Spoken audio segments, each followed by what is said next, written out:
Governatore Fedriga, il Friuli Venezia Giulia ha aziende che ce la fanno a superare la crisi guardando all'internazionalizzazione e all'innovazione. Io ringrazio anche Friulia perché scommette in queste imprese e investimenti come questo servono ad essere competitivi anche in un momento di contrazione dell'economia europea e della produzione europea.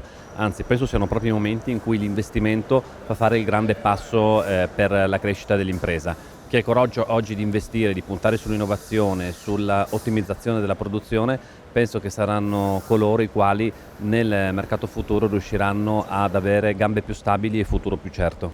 Presidente Seganti, in che modo Friulia interviene a sostegno di Make System?